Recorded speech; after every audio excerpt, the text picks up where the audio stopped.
L'église Mission Chrétienne pour la Parole Paris vous invite tout le mercredi de 18h à 20h juste. Culte d'intercession et délivrance. Le bonheur et la grâce seront là pour ouvrir les portes. Le bonheur et la grâce seront là pour multiplier les faveurs des hommes et des dieux. Le bonheur et la grâce sont là pour t'étendre. Pour étendre tes limites. Tous les dimanches de 12h à 15h30. Culte d'adoration. Donc, ensemble. Ceux qui craignent Dieu. Dieu. Conférence téléphonique, prière de champions, lundi, mardi, jeudi et vendredi de 21h30 à 22h30. Si l'église ne prie pas, si vous ne priez pas, il y a des victoires que vous ne saurez pas. Conférence téléphonique, prière matinale du lundi au samedi, 5h juste à 5h45. Composez les 01 59 42 30 53. Je répète, 01 59 42 30 53 et laissez-vous guider. Même si elle tarde, je prierai, je ne bougerai pas. Nous sommes situés au 38 rue de Goulet à Aubervilliers, la salle David, porte David. Soyez les bienvenus. Shalom. Alors à Dieu, nous voulons parler de ce sujet, les fondements de l'Église. Les fondements de l'Église. Alors nous prenons nos Bibles dans le livre de 1 Corinthiens. Nous sommes au chapitre 3 et nous allons débuter notre lecture au verset 11. 1 Corinthiens au chapitre 3.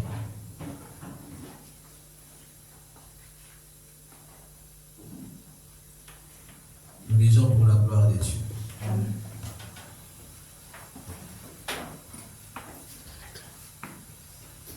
La Bible nous dit ceci. Car personne ne peut poser un autre fondement que celui qui a été posé, savoir Jésus-Christ. Que Dieu bénisse sa parole. Amen. Et que son onction soit sur sa parole. Amen. Nous parlons du fondement de l'Église. Jésus-Christ, lui, qui est le fondement de l'Église, comme la Bible nous l'a fait savoir. Il n'y a pas un autre en dehors de Jésus. L'unique fondement que l'Église a, c'est la personne de Jésus-Christ. Le fondement, il est indispensable pour une maison. Et l'Église est comparée à un édifice. L'Église est comparée à l'édifice. Et cet édifice que nous formons, nous avons un fondement qui est Jésus-Christ. C'est ce que l'apôtre Paul nous a fait savoir ici dans l'épître, première épître aux Corinthiens. Le fondement, c'est quelque chose qui n'est pas à négliger. Pour une maison a toujours un fondement. Une maison a toujours un fondement. Mais les fondements, c'est lui qui fait l'essence, qui donne vraiment du sens à l'édifice tout entier. Vous allez voir que quand il faut construire une maison, ceux qui sont des architectes prévoient une place importante pour les fondements, pour la fondation. Les maçons, les constructeurs, les ingénieurs donnent une place importante pour la fondation, pour les fondements. Parce que la qualité ou la solidité de la maison dépend du fondement qui sera posé. Et si le fondement est de qualité, la maison sera stable. Mais si le fondement est banalisé, si le fondement n'est pas solide, la maison va se fissurer et cette maison va s'écrouler après.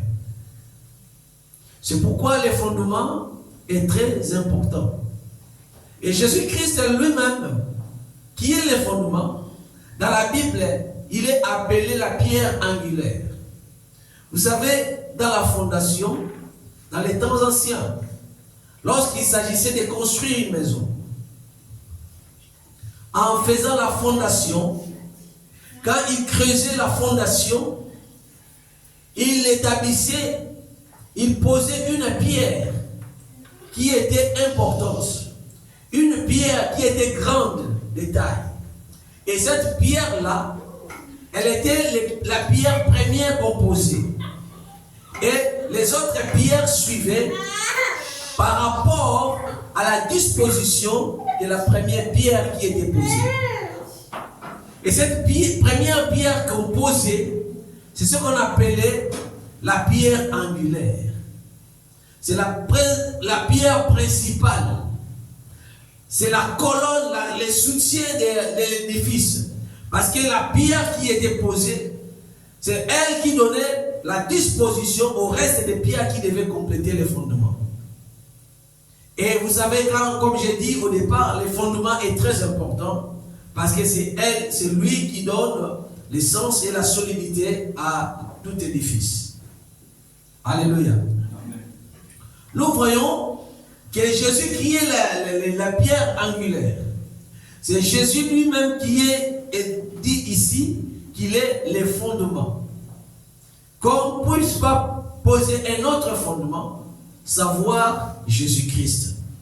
Quand vous avez les fondements, quand vous avez Jésus-Christ, c'est le fondement pour l'édifice qui est l'église corps de Christ, qui est le christianisme.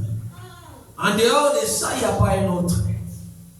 En dehors de Jésus, il n'y a pas un autre fondement. En dehors de Jésus, il n'y a pas un autre. Oui, il n'y a pas un autre. Il est l'unique fondement. Je sais que vous allez demander, mais pourquoi il est l'unique? Oui, parce qu'il est le seul médiateur. Il est le seul sur qui nous devons poser notre foi pour que notre foi soit valide devant le Seigneur, devant notre Dieu. Et le fondement qui se pose, la maison qui se pose sur Jésus-Christ, comme Jésus est la pierre angulaire, c'est cette maison-là, c'est cet édifice-là, qui est un édifice qui est solide, qui est l'édifice qui va tenir après les chocs, après les temps. Vous savez, l'église comme nous sommes là, nous sommes une église, si cela ne dépendait que des hommes, nous ne serons pas là. Nous avons des ministères, si cela ne dépendait que des hommes, nous ne serons pas là. Parce que nous avons vu beaucoup, nous avons eu beaucoup aussi de chocs. Mais puisque nous sommes situés, puisque nous sommes basés sur un fondement qui est Jésus-Christ, c'est pourquoi nous tenons bon et nous continuons à avancer. Vous savez, tout le monde qui est là, nous tous qui formons l'église, nous sommes des pierres vivantes. Nous venons compléter l'édifice. Chacun vient avec son don, chacun vient avec son talent. Chacun est important dans le corps de Christ. Même si tu es là, assis sur les bancs, tu es important dans le corps de Christ. C'est toi, par toi, il y aura d'autres choses qui vont se réaliser. Par toi, le Seigneur passera pour bénir d'autres personnes. Donc nous sommes interconnectés. Nous sommes les uns les autres liés par ces liens d'amour, qui est l'amour de Dieu, qui est l'unité et la paix, permettant que nous marchions ensemble. Donc nous sommes unis ensemble, comme des pierres sont collées les unes les autres, comme les blocs sont collés les uns les autres. Nous sommes collés comme ça par le lien de la paix que le Seigneur Dieu nous a donné. Alléluia. Les fondements que nous avons, Jésus-Christ, ces fondements, c'est ce qui donne l'essence à l'édifice. C'est ça qui donne l'essence à l'église. Sans le fondement, nous ne devons pas être là. Si cela ne pouvait dépendre que des hommes, si cela pouvait dépendre que de ce que nous voyons la société, on ne serait pas là. C'est pourquoi, bien aimé, nous comptons sur Jésus. Si tu comptes sur quelqu'un, tu seras déçu. Si tu comptes sur une personne, un être humain, tu seras déçu. Parce que Dieu seul, doit être le sujet, l'appui sur lequel nous devons nous appuyer. Jésus est notre fondement. Nous nous appuyons sur Jésus. Cette église n'a qu'un seul fondement, Jésus-Christ. Les hommes sont là, nous sommes là. Mais tout un chacun de nous donne le meilleur de soi. Tout un chacun donne le meilleur que Dieu a mis comme don, bien talent, comme disposition, comme moyen. Mais nous sommes là. Nous tous, nous devons avoir un même fondement. Le fondement qui est Jésus-Christ. Nous devons nous appuyer sur Jésus. Ne t'appuie pas sur un homme. Parce que nous avons vu comment les hommes nous ont lâchés. Nous avons vu comment les hommes nous ont tourné le dos. Nous avons vu comment les hommes nous ont trahis. Nous avons vu ça. Nous avons vu beaucoup. C'est pourquoi je vais rappeler l'église que nous comptons sur Jésus. Amen. Je compte sur toi, oui. Parce que tu n'es pas venu seul. C'est Jésus qui t'a envoyé. Amen. Mais je compte beaucoup plus sur Jésus. Amen. Toi, je sais, je compte sur toi. Amen. Je compte sur toi. Ne t'en fais pas, je compte sur toi. Mais je compte beaucoup plus sur Jésus. Parce que si Jésus nous lâche, c'est un crash inévitable. Mais si un homme te lâche, tu peux dire, oh ça va, je suis déjà habitué au coup. Je suis déjà habitué aux déceptions. Je suis déjà habitué à l'infidélité. Maintenant que Jésus seul qui a dit, je ne t'abandonnerai pas, je ne te délaisserai pas. L'Église a besoin de tourner vers le Seigneur. Amen. Et nous avons intérêt de le faire, sachant que lui seul est notre fondement. Nous tous, nous nous appuyons sur lui, sans lequel nous allons tous tomber. Mais heureusement qu'il est là, heureusement qu'il ne nous a pas lâchés, heureusement qu'il est toujours présent lorsque nous sommes réunis, lorsque nous l'invitons. Les fondements que nous avons, toi tu dois avoir un fondement. Peut-être tu n'as pas encore eu un bon fondement. Peut-être tu comptais encore sur les hommes. Peut-être tu t'appuyais encore sur les talents, les dons, les moyens, les matériels. Mais ça, ce n'est pas un bon fondement.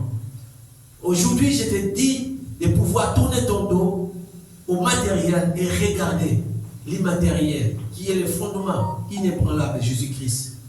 Bien sûr. La Bible nous dit que nous sommes édifiés sur les fondements des apôtres et des prophètes. Oui, Jésus est la pierre angulaire. Les apôtres et les prophètes se sont constitués aussi comme des pierres importantes dans les ministères. Au cours de l'évolution de l'Église, au cours de l'avancement de l'Église, les apôtres, les prophètes, et tous étaient importants. Et ils constituaient des pierres importantes dans la construction. Ils étaient des fondations. Ils étaient des fondements inévitables pour que l'édifice qui est le corps de Christ soit bâti dessus. Alors, ces apôtres et les prophètes, ils étaient des fondations. Ils étaient des fondements pour nous. Et nous sommes bâtis sur leurs enseignements. Et ils ont pris les enseignements où? Ils ont pris les enseignements auprès du Seigneur Jésus. Ils se sont appliqués aux enseignements de Jésus. Ils se sont forgés aux enseignements de Jésus. Et à leur tour, ils sont devenus aussi importants dans cet édifice que nous avons en commun, qui est le corps de Christ. Ils sont devenus importants. Et ils sont devenus des fondements aussi. Des pierres importantes dans la fondation. Mais Jésus, lui, il est la pierre angulaire. Comme je vous ai dit, la pierre principale, c'est la pierre la plus importante. Et c'est la pierre qui détermine la position de toutes les restes des pierres qui vont constituer les fondements. Et les apôtres et les prophètes, lorsqu'ils sont venus, parce que dans la dispensation de la grâce dans l'église, nous avons vu au départ, il y a eu des apôtres. Après, c'était des prophètes. Les pasteurs, les évangélistes et les docteurs sont venus après. Mais au départ, c'était deux ministères qui fonctionnaient beaucoup. C'était les apôtres et les prophètes. Et ceux-là, ils ont reçu les enseignements de Jésus. Ceux-là, ils se sont transformés par les enseignements et la pratique du message qu'ils ont reçu de la part du Seigneur Jésus-Christ. Ils sont devenus importants. ils sont devenus très très importants.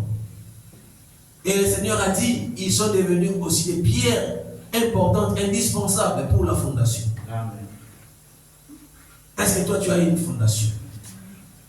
Est-ce que tu as une fondation? Tu es fondé sur qui? Est-ce que tu es fondé sur un matériel? Est-ce que tu es fondé sur un homme? Tu dois avoir un fondement, une fondation. Les apôtres et les prophètes, nous sommes fondés sur eux, nous sommes édifiés sur eux. Pourquoi? Parce que ce sont ceux-là qui nous ont donné les messages, qui nous ont transmis les messages qu'ils ont reçus auprès du Seigneur. Parce que Jésus, lorsqu'il est passé, il a fini son ministère terrestre. Ce sont les apôtres et les prophètes qui ont pris les relais. Ce sont ceux-là qui ont continué à prêcher. Ce sont ceux-là qui ont continué à enseigner. Ce sont ceux-là qui ont continué à gagner les âmes dans le royaume de Dieu, dans l'église. Ce sont ceux-là qui ont continué à pérenniser les messages de l'évangile. Par ces messages, nous sommes convertis aujourd'hui. Ces messages nous sont parvenus. Eux sont des fondements aussi. Nous devons les reconnaître. Les apôtres, les prophètes, ils sont des fondements. Nous devons les reconnaître.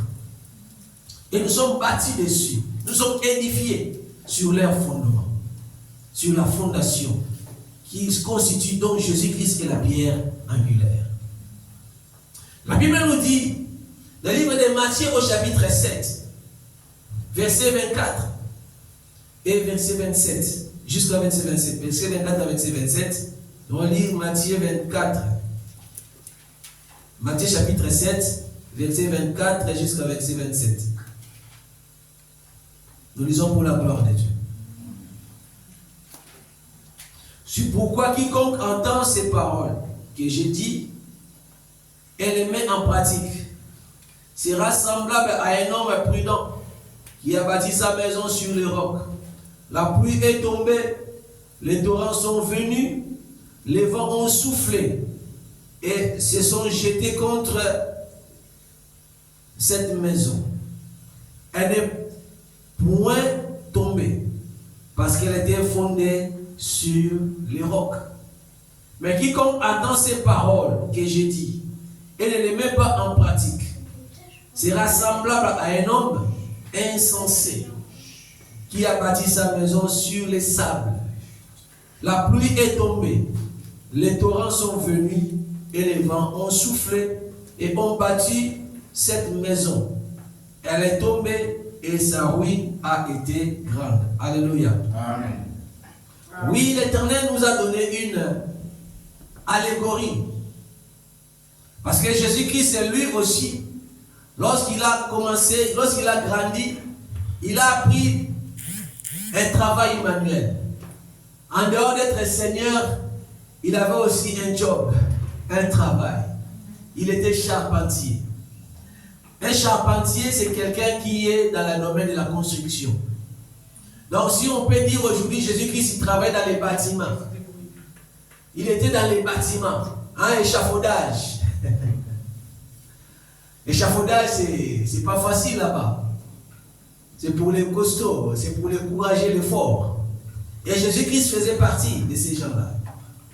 C'est votre collègue du travail. Alléluia. Jésus-Christ s'est formé auprès de son père, Joseph, le père adoptif bien sûr, Joseph. Et il a appris le travail de la charpenterie. Il est devenu charpentier. Et lorsqu'il prend cet exemple de la maison solide et la maison qui est une maison qui n'est pas solide, il savait ce qu'il parlait. Il savait de quoi il parlait. Et il a dit, le fondement de la maison qui est basée sur le roc, il a parlé aussi du fondement de la maison qui est basée sur les sables. Et il a dit la maison qui est basée sur le roc, c'est la maison qui a tenu contre les chocs. Et la maison qui était fondée sur les sables, c'est la maison qui n'a pas tenu contre les torrents, contre les chocs. Et il a donné cet exemple-là de ces deux maisons. Il a dit, celui qui écoute ma parole et qui la met en pratique, celui-là, est comme une maison qui est construite sur le roc, qui est construite sur la pierre angulaire, les rocs, la pierre angulaire. Cette maison qui est construite sur les rocs, c'est une maison dont le fondement est solide. Peu importe les torrents. Lorsque le vent est violent, le torrent est venu se cogner contre cette maison. La maison reste debout. Parce que la maison tient sa force par son fondement. Plus le fondement est bien, plus la maison est forte, solide. Vous allez voir que lorsqu'on fait la construction, surtout quand la maison aura une hauteur élevée, vous allez voir que les efforts, l'intelligence, les moyens qu'on investit sont des moyens qui sont investis au niveau de la fondation. Les fondements doivent être très très solides. Ils doivent creuser, ils creusent. Ils mettent des colonnes, des sables, des bétons pour que les fondements soient solides. Parce qu'ils savent que plus les fondements seront bien solides, la maison en hauteur n'aura pas de soucis. Mais toi qui es là, si tu débats, tu dis bon voilà je vais faire ma maison, mais tu fais seulement une belle façade. La fondation est négligée, bien aimé. Tu bâtis une maison qui ne va pas durer. Tu bâtis une maison qui ne va pas être soutenue au temps des épreuves. Qu'est-ce que je veux dire par là? Jésus-Christ lui-même l'a bien détaillé. Il a dit, c'est lui qui entend ma parole, c'est lui qui écoute ma parole et qui la met en pratique. Cela veut dire, pour avoir une fondation, un fondement, pour que toi aussi tu sois une pierre dans la fondation, que tu puisses avoir une fondation en tant que chrétien, il faut que tu puisses faire quoi? Deux choses au préalable. D'abord, il faut écouter la parole de Dieu. Et il faut la mettre en pratique. Il faut écouter la parole de Dieu et la mettre en pratique. Si je peux reculer un peu, je peux aller un peu en avant. La fondation ou les fondements que nous avons, qui est Jésus-Christ, il faut savoir que la substance de la fondation, c'est tout d'abord tourner le dos au péché et puis avoir la foi en Dieu. Parce que si on dit, quelqu'un, il ne faut pas fonder, il ne faut pas avoir une autre fondation. La fondation, l'unique fondation, c'est Jésus-Christ. Oui, c'est bien Jésus-Christ. C'est le nom que nous avons. Mais la substance de cette fondation, c'est quoi? Quel est le contenu de cette fondation? Oui, Jésus-Christ, oui. Jésus-Christ, c'est une personne. Jésus-Christ est l'envoyé de Dieu, le Fils de Dieu est venu. Mais la substance, la clé de la chose, de ces fondements que nous devons retenir, c'est quoi? C'est bien bon.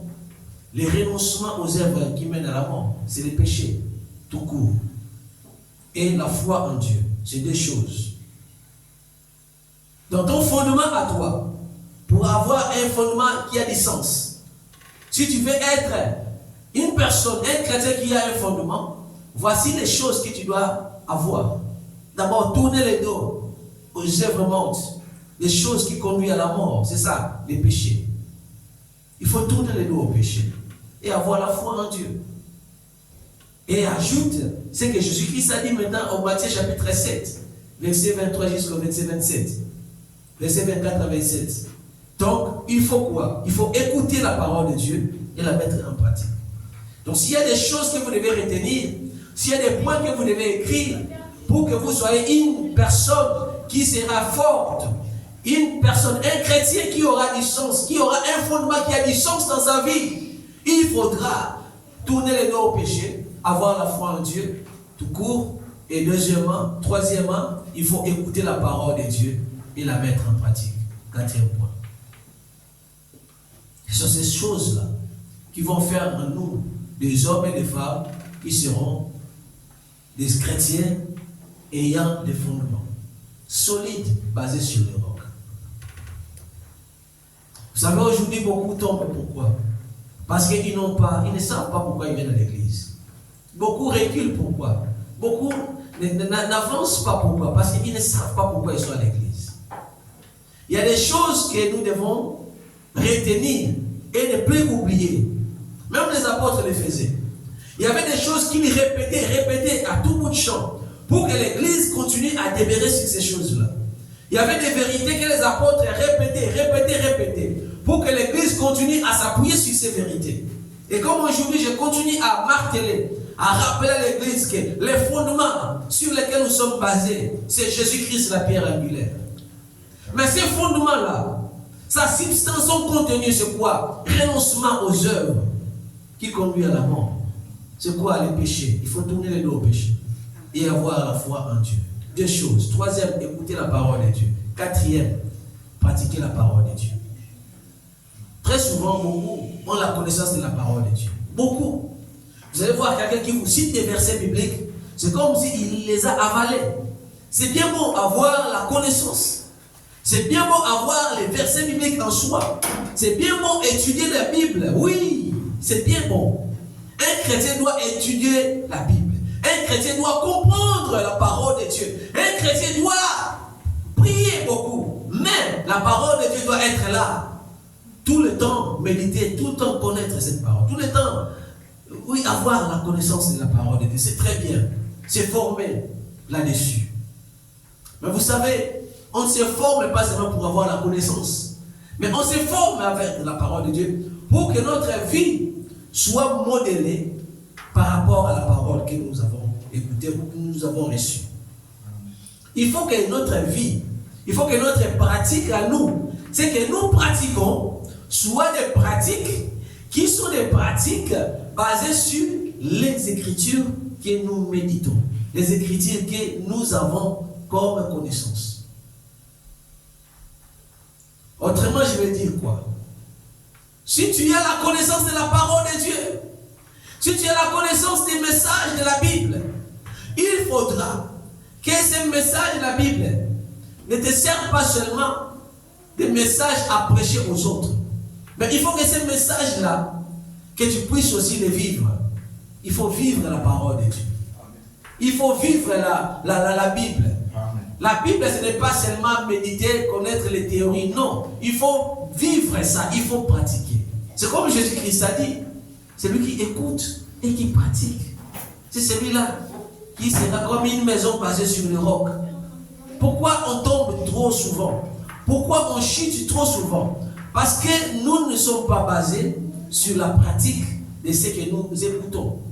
Tu écoutes et puis tu oublies. Tu vas à la maison et tu fais autre chose. Tu vas au travail, tu fais autre chose. Tu vas au sein de la famille, tu fais autre chose. Mais ce que tu as écouté, tu les as oubliés.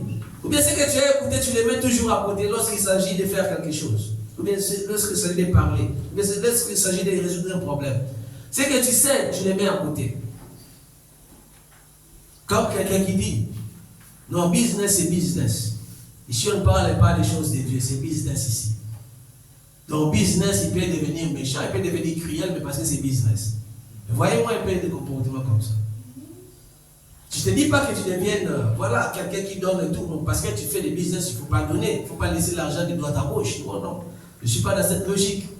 Mais il faudra qu'en tant que chrétien, c'est que tu sais que tu le fasses partout. Pas seulement l'église. Il ne faut jamais mettre la parole de Dieu à côté. La parole de Dieu doit nous servir de pratique. Nous connaissons la parole et nous la pratiquons. Ce n'est pas que tu connais la parole de Dieu comme théorie et au moment où il faut faire quelque chose, tu dis non, je vais oublier la parole de Dieu, je vais faire d'abord ça et puis je vais retourner à la parole. Non. Tu vois un chrétien qui est à l'église, il va dans des boîtes de nuit et puis le dimanche il est là à l'église, oui, voilà. Mais non. Si les choses de Dieu sont comme ça, bien mais tu es en train de vivre dans la manière qui n'est pas conforme à la vérité. Donc ce que Jésus-Christ nous a fait comprendre, c'est que tu as écouté de Jésus, c'est que tu as écouté du Seigneur, c'est que tu as écouté des prédications, c'est que tu as écouté ces choses-là, c'est cette parole-là, c'est cette connaissance-là que tu dois toujours garder et pratiquer. On ne pratique pas. C'est pourquoi les gens sont, moi je suis chrétien non pratiquant. Oh, il n'y en a pas. Il n'y a pas de chrétiens non pratiquants. Si tu es chrétien, tu dois être un chrétien pratiquant. J'entends souvent les gens dire, je suis chrétien non pratiquant. Non. La religion chrétienne, ce n'est pas une religion comme les autres. Tu peux être dans les ismes, les doctrines des autres, dire voilà, je suis dans tel isme, dans telle doctrine non pratiquant. Là, ça peut aller. Mais dans le christianisme, si tu dis je suis chrétien, je suis dans le christianisme, je suis chrétien non pratiquant, là, c'est une aberration. Tu te contredis. Parce que l'essence d'un chrétien, ce n'est pas un sens que nous avons devant les hommes, mais c'est Dieu qui nous qualifie. Et il a dit une maison qui est fondée sur les rocs, c'est une personne, c'est un chrétien qui écoute la parole de Dieu et qui la pratique. Écoute et pratique, ce sont des choses. Il y a des gens qui écoutent bien. Tu as la connaissance, tu as une belle connaissance, tu prêches bien. Lorsque tu cites des versets bibliques, ça coule comme sur un robinet, comme de l'eau sur les robinets. Mais la pratique, c'est ce que Dieu nous demande aussi. Ça va dans les deux sens. Écouter et pratiquer. Tu viens à l'église, on te prêche, il faut la pratiquer. Tu médites la parole et tu connais ce que Dieu te demande, il faut le pratiquer. Les enseignements de Jésus, tu prends les enseignements, tu reçois les enseignements, il faut les avoir et les pratiquer. C'est ça, un chrétien. Que le Seigneur Dieu cherche. Les vrais. Des maisons solides dont les fondements est des rocs. Jésus-Christ est la pierre angulaire. Donc, c'est 4 choses que nous devons retenir. Tout d'abord, renoncer aux choses qui mènent à la mort. Cela veut dire les péchés. Il faut tourner les dos. C'est ça les fondements. Deuxième point dans les fondements, c'est quoi? Il faut avoir la foi en Dieu. Donc, croire à tout ce que Dieu te dit, c'est la vérité. C'est la vérité, c'est la foi. C'est comme un fou. On te dit saute, c'est la vérité. Tu seras ressuscité, c'est la vérité. Alors que les docteurs disent non, c'est pas possible. C'est la vérité. Tout ce qui sort de la bouche de Dieu, c'est la vérité. Amen. Il n'a jamais eu de mensonges dans sa bouche. Donc croire, c'est la parole de Dieu, c'est la foi en Dieu. Et la foi en Dieu. Et troisièmement, il faut écouter la parole de Dieu. La foi vient de ce qu'on entend. Donc tu as déjà entendu, mais continue d'entendre. Continue. Ne restez pas à la maison. Continue d'écouter la parole de Dieu. Continue d'écouter la parole de Dieu. Tu peux te dire, oui, je reste à la maison, j'écoute par YouTube et tout ça, les enseignements. Non, toi tu es chrétien. Un chrétien doit avoir une église locale. Est-ce que vous le savez? Un chrétien doit avoir une église locale où tu viens écouter la parole de Dieu. Si tu n'as pas une église locale, cherche-toi une église locale. Dans ce jour, c'est difficile parce qu'il y a Non, prie parce que tu n'as pas encore prié. Si tu pries, Dieu va te montrer. Est-ce que vous le savez? Là où Élie a dit, oh, je suis resté seul, Dieu a dit, non, j'ai encore 7000 qui n'ont pas fléchi les genoux devant Baal. Donc, il y a toujours des vrais.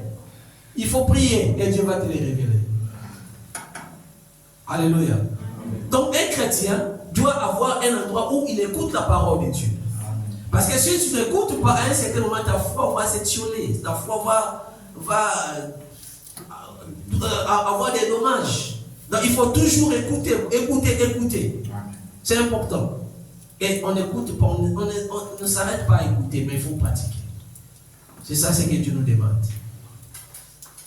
Nous sommes une église qui parle des choses que les gens n'aiment pas écouter aujourd'hui. Vous savez, si tu es quelqu'un, un chrétien qui écoute la parole du Seigneur Jésus et tu pratiques ces paroles-là, même tu vas voir même des liens que tu as vont sauter du monde. Très souvent, les gens aiment bien couper des liens. Moi aussi, j'aime bien couper les liens. D'ailleurs, moi, je suis chaud parce que je suis un homme de combat. Nous sommes une église violente. Où nous ne badinons pas devant les difficultés, les problèmes, des esprits, tout.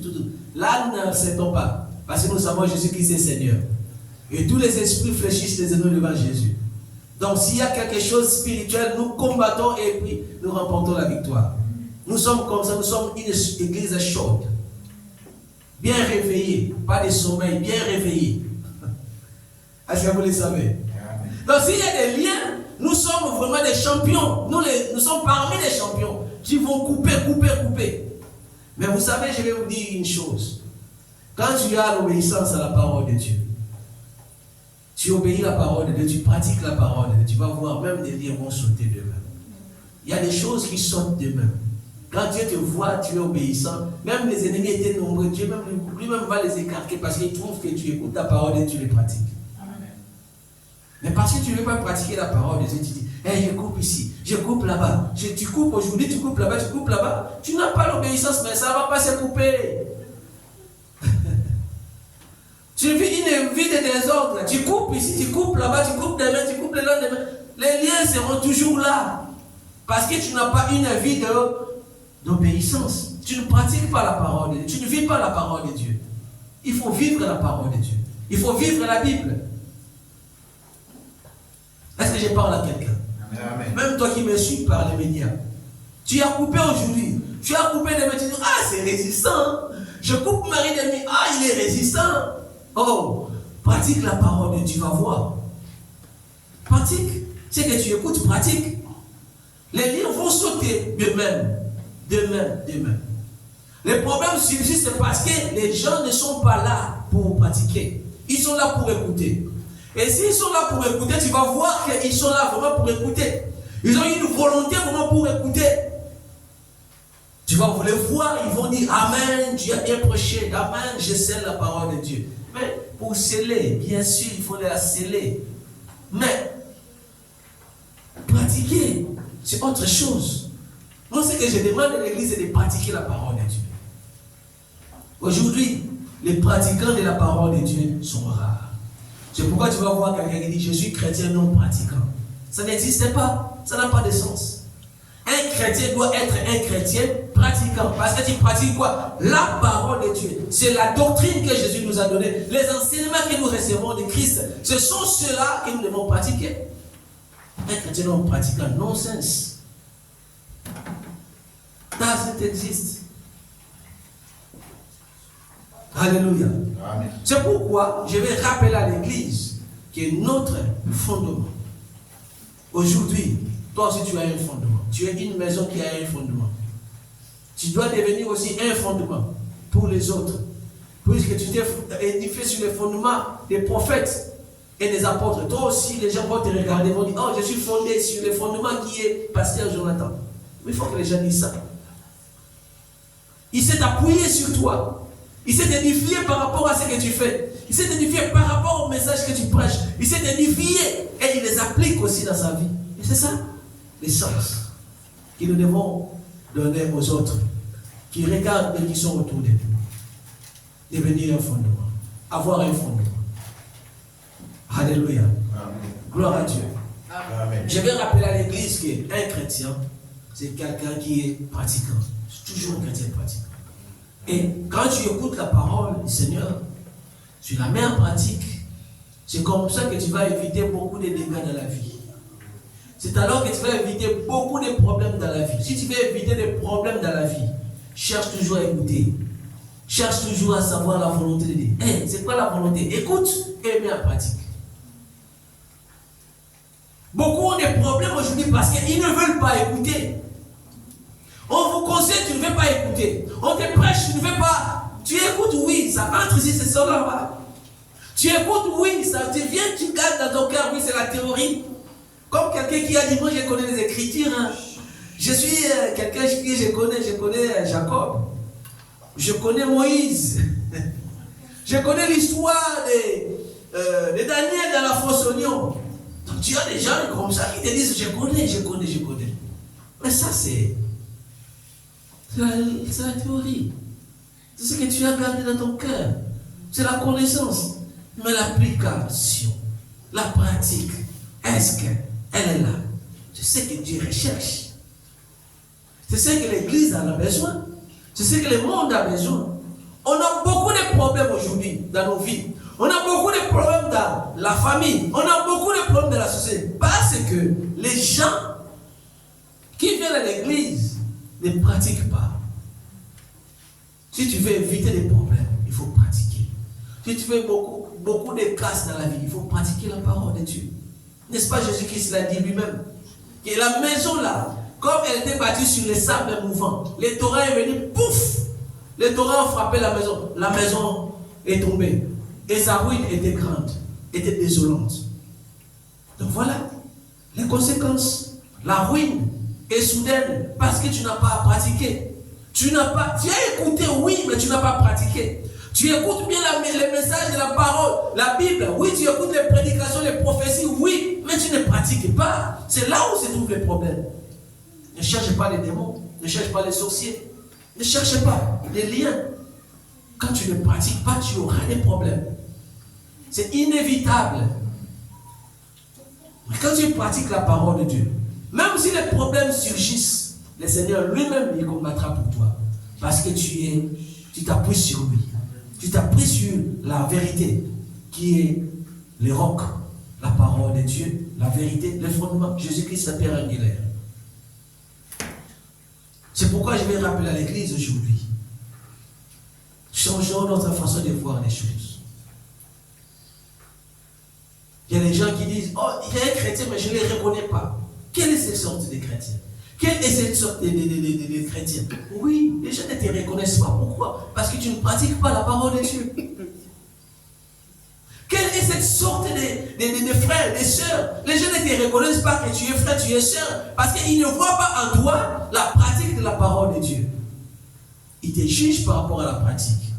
Nous sommes jugés par rapport à la pratique, non par rapport à notre venue à l'église, non par rapport au nombre de messages que nous écoutons, mais nous sommes jugés par rapport à la pratique.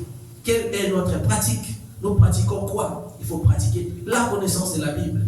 Il faut pratiquer les messages que le Seigneur nous donne.